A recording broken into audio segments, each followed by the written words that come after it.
In my previous video, we talked about the 7 pages you should have on your website. In this video, however, I want to expand a little bit more on the homepage. Discuss the anatomy of an effective homepage. Basically, what should you include on your website homepage? I'm Alex from Brilliant Digital. If you're new here, thanks for watching. I create videos just like this one, helping people get more out of their websites and leverage digital marketing in their business. If that's something you're interested in, hit that subscribe button below. One of the most important elements of your homepage, something people see pretty much as soon as they land on your website, is your navigation. This is very important because it ties in with your overall website structure. You want to make it easier for people to navigate and understand what you're all about. You need to carefully think what's the best way to guide your prospects to find out more about what you do. So let's take an insurance company, for example. They might do house insurance, car insurance, health, pets, business, you name it. Now imagine having all these 10-15 services in your navigation stop. It will be way too much. You won't look pretty. So what do you do about it? How about splitting the services under a personal and a commercial tab and having a drop down under each one of them showing just the relevant services? If you haven't done so already, think about how can you organize your services, your pages, into a way that is more intuitive for your visitors to navigate. On the other hand, you can try to prioritize your pages and put those less important or less visited pages somewhere else. For example, the terms and conditions, privacy policy, you can add those in the footer. I've seen some people strategically placing their about or pricing page in the footer.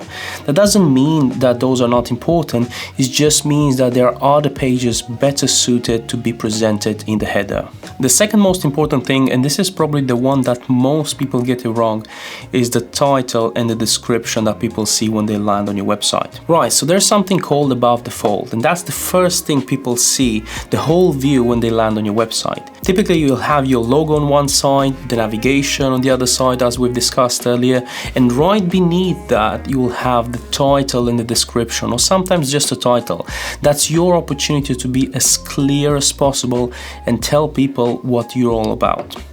I say a lot of people get it wrong because they choose a title which is way too broad, thinking that people will read the rest of the website. You only have a split second to get someone's attention.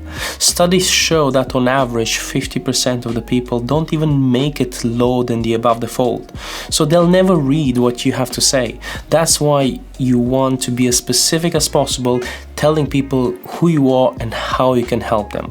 Think about walking into a bookstore. You won't open every single book to see what's all about, would you?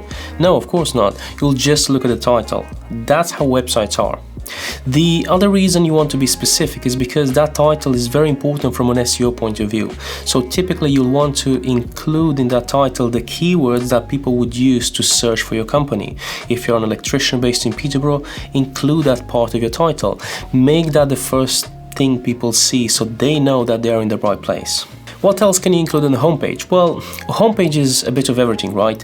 It's the first page people see, but we need to make sure it's not the last. Sometimes you need to put yourself into your customer's shoes and ask yourself, what would you want to see?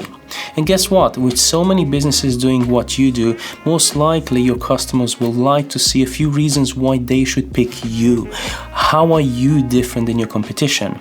So that's where a why section would fit in nicely. Just a couple of bullet points, short, straight to the point, on the benefits of working with you. Speaking of having a bit of everything, next we have a summary of your services. You don't have to go into much detail, just briefly what they are with a short description. Have a learn more button which goes to a different page where people can read more if they want to. Basically, you want your homepage to almost be like a map and point people in the right direction. Some other things you can include on the page: if you want a short section to talk about your business, again with the learn more button which goes to your about page. If you have a blog and you're quite active, you can also include a section showing the latest 2 or 3 blog posts. Something you should definitely have on your homepage, it's a testimonial section where you can showcase your latest reviews from your clients. Reviews are the bread and butter for any business. You don't have to include all of them, especially if you have a lot of testimonials. Try to include those that people have actually described how you help them, rather than having a short message like, hey, great service. Something people usually struggle are images. However, they are very important as that makes your testimonials look more genuine. Therefore, whenever possible, make sure every testimonial has an image of the person or the logo of the business that you helped. People buy based on trust, so testimonials are definitely a great way to give someone's reassurance that you're the best person to help them. Something else to reinforce that trust, which you can definitely include in your homepage, are your badges, your qualifications, certifications, or industry-related badges, anything that can give your clients that extra boost of confidence. Or if you're part of any local business groups, FSB, BNI, that shows that you're active in integrating with your community, that other business trusts you. Or if your business has been featured in any online media, TV, publications, you can include an As Featured In section with a nice strip of the different logos.